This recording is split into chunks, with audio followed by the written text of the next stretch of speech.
శోధనలో రోధనలో బంధకముల నుండి విడిపించు శక్తి, వ్యాధులలో బాధలలో ఆదరించు దేవుని శక్తి. నువ్వు పరిశుద్ధాత్మకి దగ్గర అయినప్పుడు, ఆత్మ నిన్ను తాకినప్పుడు నువ్వు ఆత్మను ఆనందిస్తావు. ఇది ప్రార్థన శక్తి, ప్రార్థన శక్తి, ఇది ప్రార్థన శక్తి. నిరాశ నిస్పృహలెన్నున్నా అశాంతి ఆపదలైనను, నిరాశ నిస్పృహ. నిజముగా నువ్వు బ్రతుకును మార్చుకుంటే ఈ రోజు ఉండే లెక్క పెట్టుకుంటావు. ఆశీర్వాదాలు వస్తాయి. ఈనాడు విమోచింపబోచున్నాడు యేసు ప్రభువు, ఈనాడు విమోచింపబోచున్నాడు. ఆకాశమందున్న మన దేవుడు మన ప్రార్థన ఆలకించును. ఆకాశమందున్న మన దేవుడు మన ప్రార్థన ఆలకించును.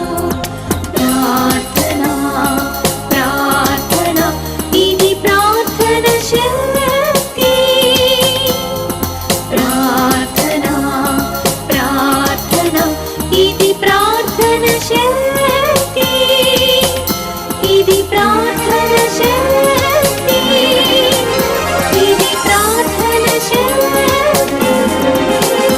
ప్రార్థనా శక్తి తైలాభిషేక ఆరాధన ప్రతి నెల 2వ గురువారం, సమయం ఉదయం 8 గంటల నుండి.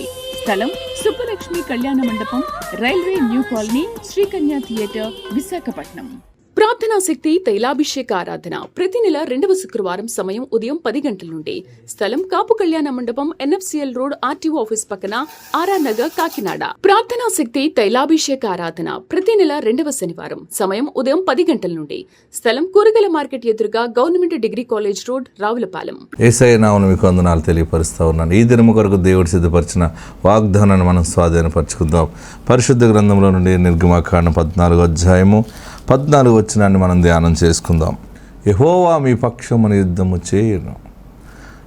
ఎంత మంచి మాట చూడండి. Exodus chapter 14:14. యెహోవా మీ పక్షమున యుద్ధము చేయును, మీరు ఊరకే ఉండవలనని ప్రజలతో చెప్పాను. దేవుడు మీ పక్షము యుద్ధము చేయును. నా పక్షంగా ఎవరున్నారు? నాకెవరున్నారు? నేను ఎవరిని నమ్మితే వారే మోసం చేస్తున్నారు. అందరూ ఉన్నట్టున్నారు కానీ ఎవరు నా పక్షంగా లేరు. నేను ఎలాగ పోరాడగలను? ఎలాగ నేను యుద్ధము చేయగలను? అంత యుద్ధము చేసే అంత సామాగ్రి నా దగ్గర లేదు. అంత బలము, జనబలము కానీ, ధనబలము కానీ, ఏ బలము, ఏ బంధుబలము నాకు లేదు. నేను ఎట్లాగ జయం పొందుతాను? నేనేంటి నా పరిస్థితి అని అనుకుంటున్నావు కదా. నీ పక్షముగా దేవుడే యుద్ధము చేసి నీకు విజయాన్ని ప్రకటిస్తాడు ఆయన. ఎందుకంటే నువ్వు దేవుని బిడ్డవు కదా. నేను పోరాడలేను, ఇన్ని సమస్యలు నేను ఎదుర్కోలేను అని అనుకుంటున్నావు కదా. ఈ పోరాటము దేవుడికి అప్పగించావు నువ్వు. దేవుడే నీ పక్షంగా యుద్ధము చేసి నిన్ను సురక్షితంగా నడిపించి విజయం అనేది నీ చేతిలో పెడతాడు ఆయన. అమ్మా, నేను ఈరోజు ఈ విజయం సాధించానంటే, నేను ఈ ఇల్లు కట్టానంటే, పెళ్లి చేశానంటే, ఉద్యోగం సంపాదించుకున్నానంటే, ఇంతగా ఒక సెటిల్ అయ్యానంటే నిజముగా దేవుడే నన్ను నడిపించాడు. మహా అగాధం అనే సమస్యల నుండి దేవుడు నన్ను ఇలా తీసుకొచ్చి పెట్టాడు. నా వల్ల అయితే కాదు, నా జ్ఞానము కాదు, నా తెలివి కాదు, ఇది దేవుడే యుద్ధము చేసి ఇంత గొప్ప ఆశీర్వాద విజయాన్ని ఇచ్చాడని నీవు సాక్ష్యం చెప్పనై ఉన్నావు. ఆత్మ నీకు తోడుండును గాక. God bless you. హల్లెలూయా. పరిశుద్ధ గ్రంథంలో ఒక మనుషుడు, నీతికి దాసుడుగా ఉన్న మనుషుడు గురించి ఒక మాట మీకు చెప్పాలని ఆశపడుతూ ఉన్నాను. ఆ మనుషుడి పేరు యోసేపు. ఏం పేరు ఆయన పేరు? యోసేపు. యోసేపు అనే మనుషుడు మరి పాపమునకు దాసుడుగా కాక నీతికి దాసుడుగా ఉన్నాడు. ఆయన బ్రదర్స్ అతన్ని అవమానం చేశారు, అన్యాయముగా కొట్టారు, నీరు లేని గోతులోకి నెట్టివేశారు. మరలా మరొకడు అన్నాడు, రే గోతులోకి గెంటితే ఏమొస్తుందిరా, అమ్మి పాడేద్దాంరా అన్నాడు. ఆ దారిలో ఇష్మాయిలీలు వెళ్తున్నారు ప్రయాణమై ఐగుప్తుకి. వెళ్తూ ఉంటే ఆ ఇష్మాయిలీలకి యోసేపుని వారి బ్రదర్స్ అమ్మేశారు. ఆ ఇష్మాయిలీలు యోసేపుని తీసుకుని వెళ్ళి ఐగుప్తు బజార్లో అమ్మేశారు. ఐగుప్తులో ఒక బజార్ ఉంటుంది, అది ఇప్పటికీ కూడా మాయా బజార్ లాగా ఉంటుంది. అస్సలు అక్కడ మనం కొద్ది నిమిషాలు కూడా ఉండలేం, అంత భయంకరమైన మూర్ఖ స్వభావం కలిగి ఉంటుంది అక్కడ. నేను ఆ బజార్ను చూశాను, ఈజిప్ట్ని దర్శించాను. ఆ దారిలో నేను ప్రయాణం చేశాను కనుక యోసేపుని చాలా హింస పెట్టుకుంటూ తీసుకెళ్లారు. వారు ఐగుప్తులో యోసేపుని అమ్మివేశారు. అమ్మివేస్తే యోసేపుని పొతిఫారు ఇంట్లోకి కొనబడ్డాడు. అక్కడి నుంచి మరలా చెరకు వెళ్ళిపోవాల్సి వచ్చింది. లేని నింద మీద పడటం, జైల్లో పెట్టడం జరిగింది. జైల్లో పెట్టినప్పుడు కూడా తను నీతికి దాసుడుగానే ఉన్నాడు. నాకు ఎంత అన్యాయం జరుగుతున్నా పర్వాలేదు, నేను వాగ్దానము కలిగిన మనుషుణ్ణి, ఒక దర్శనము కలిగిన మనుషుణ్ణి, దేవునికి సమస్తము సాధ్యమే, ఆయన నన్ను ఉన్నతమైన ఆశీర్వాదంలో పెడతాడు, అతను ఆయన నాకు ఇచ్చిన దర్శనము నెరవేరుతుంది, నేను ఏ జైలుకి వచ్చినా నా పరిస్థితి ఏమైపోయినా ఆయన నెరవేరుస్తాడని ఒక ఆశతో నిరీక్షణతో యోసేపు నీతికి దాసుడుగా నిలబడ్డాడు. చెరసాలలో నుండి అనుకోకుండా విడుదల కూడా జరిగింది. యోసేపు ఫరోకు వచ్చిన దర్శన భావాన్ని చెప్పటం, ఫరో ఇంత గొప్ప భావం నువ్వు చెప్పగలిగేవంటే నీవు నిజముగా దేవతల ఆత్మ కలిగిన వాడివే, లేకపోతే ఇలాంటి మాటలు నువ్వు మాట్లాడలేవు అని చెప్పి, నా రాజ్యం మీద నిన్ను ప్రధానిగా నిలబెడుతున్నాను, పేరుకి నేను ఉంటాను కానీ అధికారం అంతా నువ్వు నడిపించని చెప్పి 14 సంవత్సరాలకి అగ్రిమెంట్ చేసి ఆయనకు అధికారం అప్పగించాడు.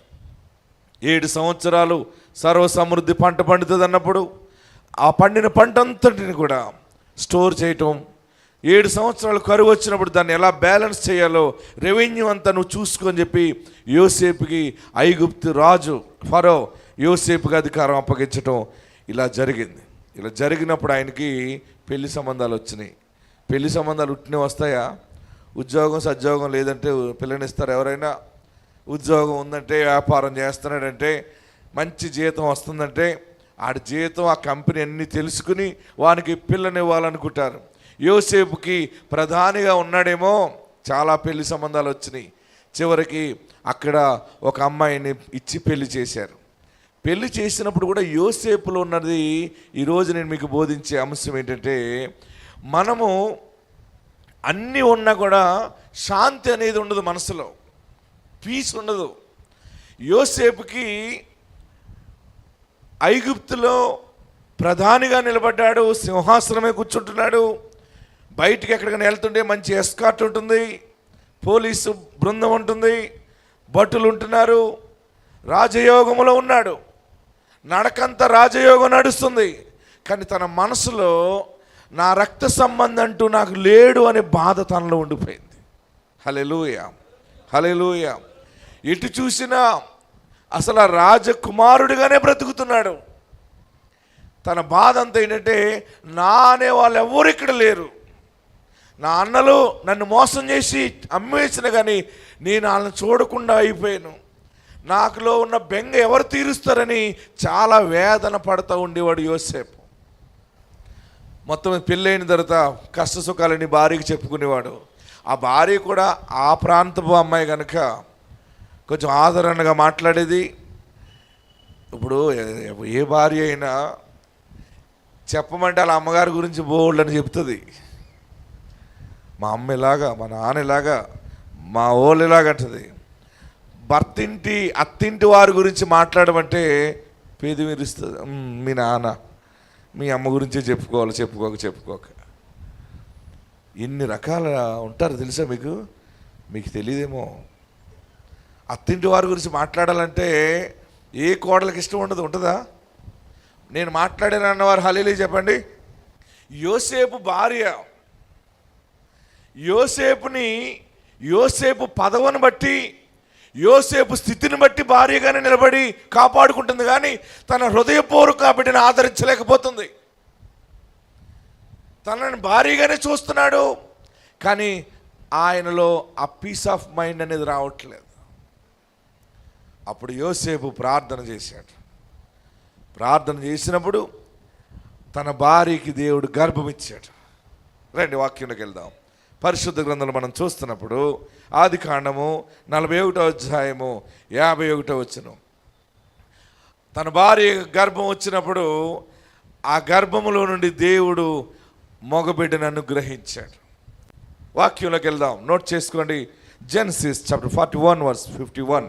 అప్పుడు యోసేపు దేవుడు నా సమస్త బాధను, బాగా గమనించండి, దేవుడు నా సమస్త బాధను, ఇంటి వారిని అందరినీ, బాగా గమనించండి, నా సమస్త బాధను, నా తండ్రి ఇంటి వారిని అందరినీ నేను మరిచిపోవునట్లు చేసినని చెప్పి తన జ్యేష్ఠ కుమారునికి మనష్షే అని పేరు పెట్టెను. ఆగండి, మనష్షే అని పేరు ఏంటంటే మరచుట.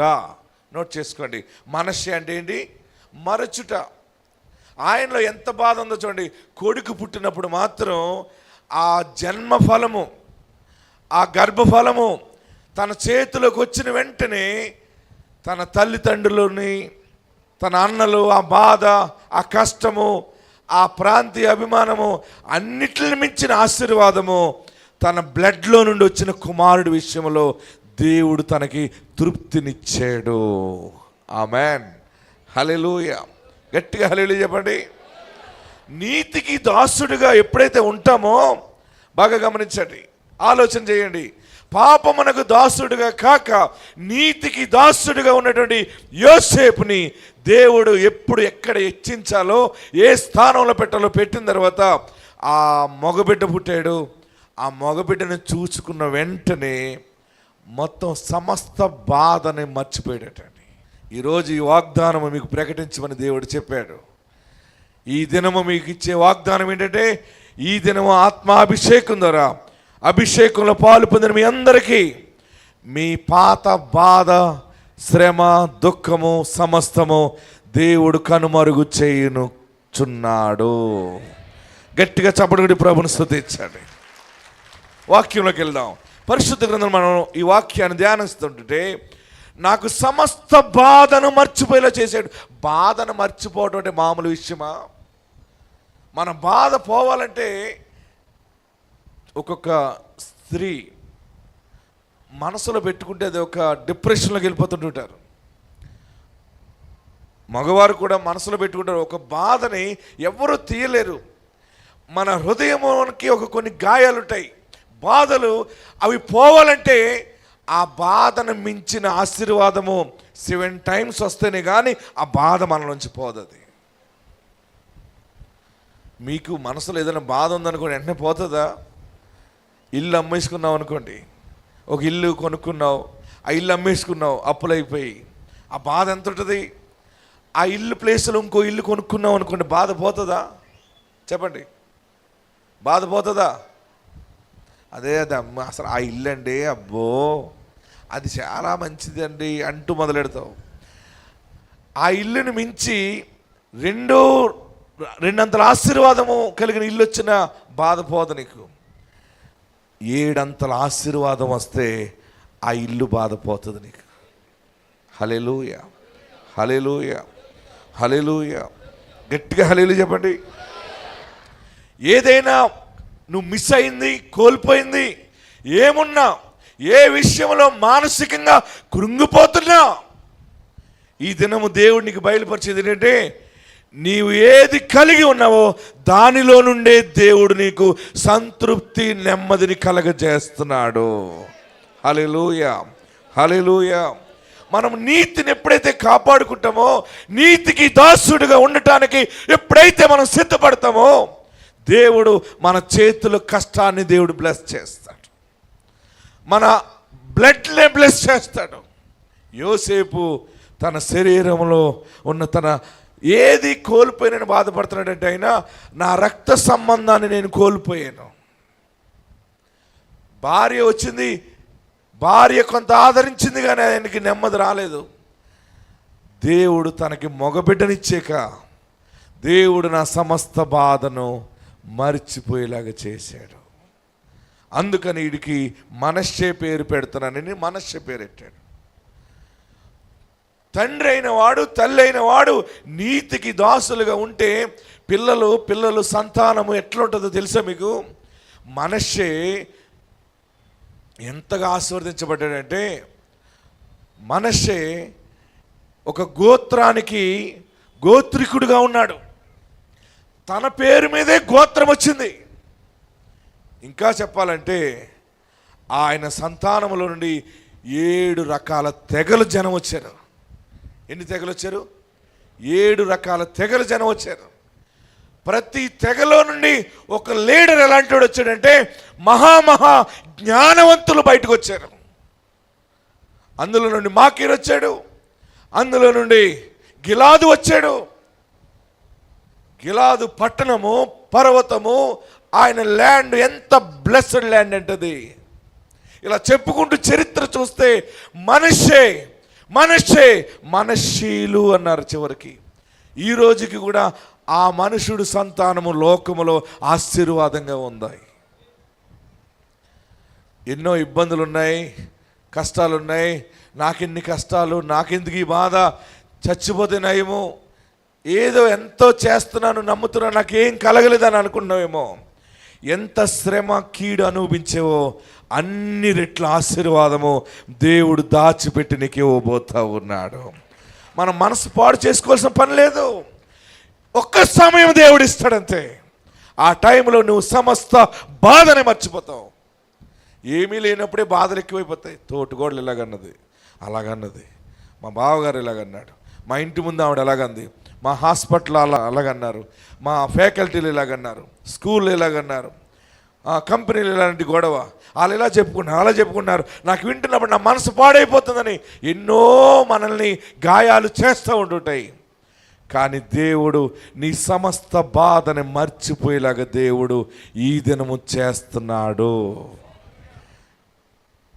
గట్టిగా హల్లెలూయా చెప్పి కేకలు వేసి చప్పట్లు కొట్టండి. మీరు నమ్మగలిగితే ఈ రోజే అదొక క్లాత్ మీ నుంచి బయటికి వెళ్ళిపోయినట్టుకు వెళ్ళిపోతుంది అంతే. మనము నీతికి దాసుడుగా ఉండాలి. దేనికి? నీతికి దాసుడుగా ఉన్నట్టు అంటే ఇంకా నీతి విషయంలో నా తండ్రి ఎప్పుడు అబద్ధం ఆడలేదు. నా తండ్రి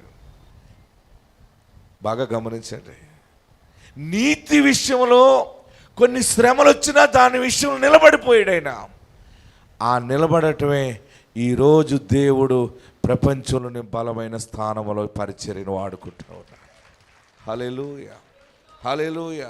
ఎంత శ్రమ వచ్చినా, ఎంత కష్టం వచ్చినా మనం నీతిని కాపాడుకోగలిగితే ఆ నీతి మనల్ని ఖర్జూర వృక్షం వలె నిలబెట్టేస్తుంది. ఆమేన్. హల్లెలూయా, హల్లెలూయా.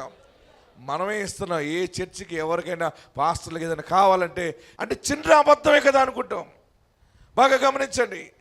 కష్టాల్లో కష్టం అనుకోవాలి తప్ప ఎన్ని కష్టాలు వచ్చినా పరిశుద్ధతని కాపాడుకోగలిగితే అది నీ జీవితాన్ని అబ్రహాము దీవెనగా మార్చేస్తుంది.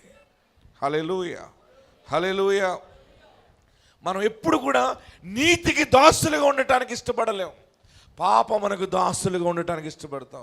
ఈజీయే కదా, ఒక మాట చెప్తే పోయిందే ఉంది, ఇలాగెళ్తే పోయిందే ఉంది, ఈ పని చేస్తే పోయిందే ఉంది, ఆ పని చేస్తే పోయిందే ఉంది, ఎవరు చూసి వచ్చారని అనుకున్నామేమో. కన్నులున్నవాడు చూస్తాడు.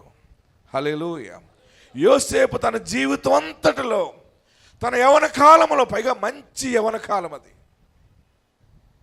27, 28, 29 సంవత్సరాలు ఏజ్లో ఆయన జర్నీ కరెక్ట్గా 30 ఇయర్స్. ఎన్ని ఇయర్స్ అండి?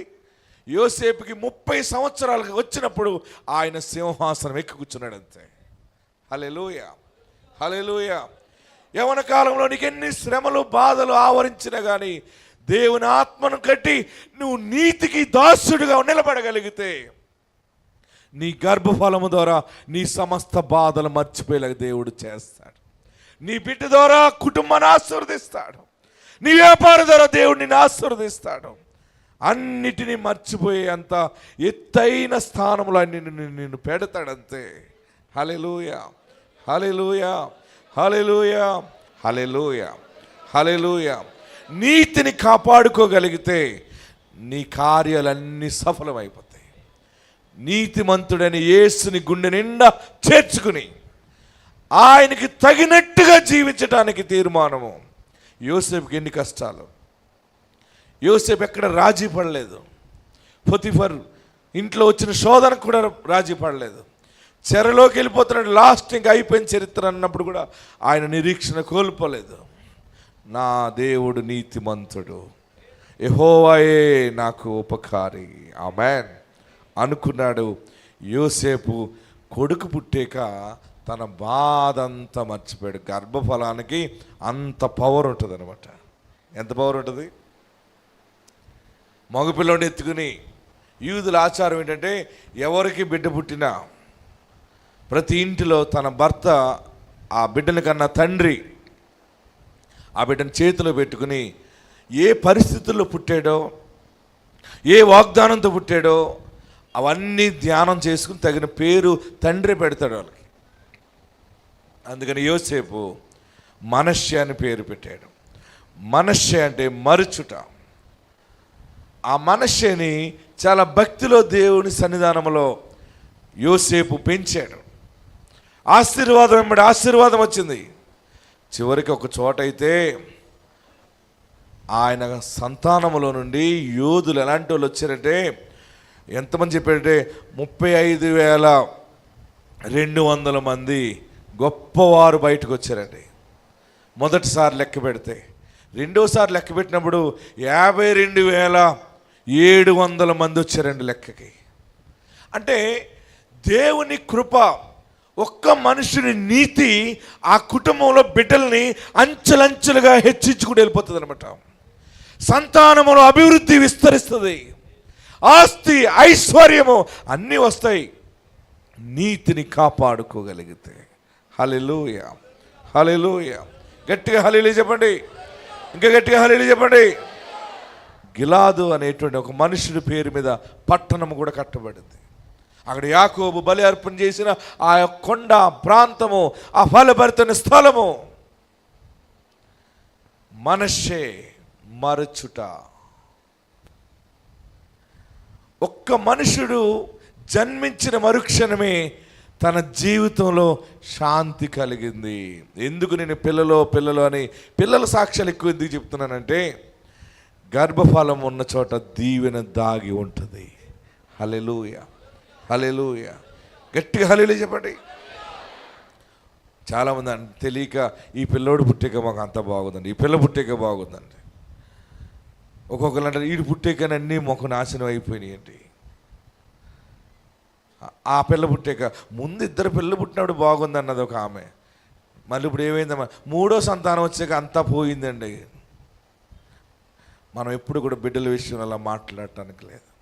గర్భఫలము ఆయన ఇచ్చు బహుమానము. ఏ బిడ్డ పుట్టినా దేవుడు నీకు ఇచ్చాడు. ఆ బిడ్డ విషయంలో ఆ ఫలింపు నువ్వు చూడాలంటే తండ్రిగా తల్లిగా ఉన్న నీవు నీతికి దాసులుగా ఉండాలి. తల్లిదండ్రుల పరిశుద్ధత, తల్లిదండ్రుల భక్తి బిడ్డలకి రాజమార్గాలు కలగజేస్తుంది. తల్లిదండ్రుల పాపమే, తల్లిదండ్రుల దోషమే బిడ్డల మీద ఏలుబడి చేస్తూ ఉంటుంది. నీతికి దాసుడిగా ఉన్నాడు కనుక యోసేపు తన సంతానములో మొదటి సంతానము మనష్షే పెద్ద వృక్షం అయిపోయాడంతే. అప్పుడు వచ్చింది ఆయనకి శాంతి. మనష్షేలుగా అయిపోయింది చరిత్ర. 7 బలమైన తెగలు వచ్చినాయి. మనష్షే గోత్రం నుంచి వచ్చిన 7 తెగలు కూడా అద్భుతమైన వ్యాపారం చేస్తూ ఉన్నాయి ఈరోజు ప్రపంచంలో. వారు ఎక్కడికి వెళ్ళినా కోట్లకు అధిపతులుగా ఉన్నారు.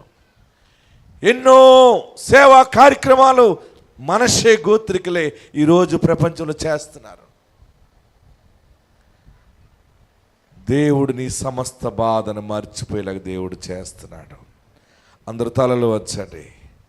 అందరు ఎక్కడున్నవారు అక్కడ లేచి నిలవబడి, నీకేం జరగలేదనేది ఒక బాధ నీలో ఉండిపోయిందా? నాకు ఇది జరిగితే బాధ పోతుంది, అది జరిగితే నా సమస్య పోతుంది, నేను తండ్రిని కోల్పోయాను, ఆ బాధ నాకు పోవట్లేదని అనుకుంటున్నావా? బిడ్డను కోల్పోయాను, లేకపోతే నేను మోసపోయాను, భార్యను కోల్పోయాను, లేదా నా ఆస్తి అన్యాయంగా వెళ్ళిపోయింది, నమ్మిన వారందరూ అన్యాయం చేశారు, నా కళ్ళ ముందే ఇంత అన్యాయం జరిగితే నేను ఎలా మర్చిపోవాలి? ఇది జీవితంగా మర్చిపోయేదేనా అని ఒక ప్రశ్నార్థకంగా ఉన్న నీ బ్రతుకుతో దేవుడు మాట్లాడుతున్నాడు. మనష్షే లాంటి ఆశీర్వాదం నీ జీవితంలో అనుగ్రహిస్తున్నాడు. నీ చేతులతో ఆ ఆశీర్వాదాన్ని పట్టుకోబోతున్నావు. నీవు నోటితో మాట్లాడుతావు, నా సమస్త బాధను దేవుడు మర్చిపోయేలా చేశాడు. ఈ దీవెనతోటి, ఈ గర్భఫలముతోటి, ఈ భూఫలముతోటి, ఈ ఉద్యోగముతోటి, ఈ వ్యాపారముతోటి నాకేముంది ఇంకా ధైర్యం? ఎవరున్నారు? నీవే నా ధైర్యము. నాకేదీ లేదు. నా గురించి ఆలోచించేవాడు ఏ మనుషుడు లేడు. ఏ ధైర్యంతో బ్రతకాలి, ఏ ధైర్యంతో జీవించాలి అనుకుంటున్నావేమో, యేసే నీ ధైర్యము, పరిశుద్ధాత్ముడే నీ ధైర్యము. నీ చేతిలో ఆయన మనసే ఆశీర్వాదాన్ని పెడుతున్నాడు. ఆయన అయిపోయింది చరిత్ర. ఎంత ఏడ్చేవో, ఎన్నో ఆలోచనలు నిష్ప్రయోజనం అయిపోయినాయి అనుకున్నావు కదా, పట్టుకొచ్చి నీ చేతిలో పెడుతున్నాడు ఆయన. ఆయన నీ చేతిలో పెడుతున్నాడు ఆయన.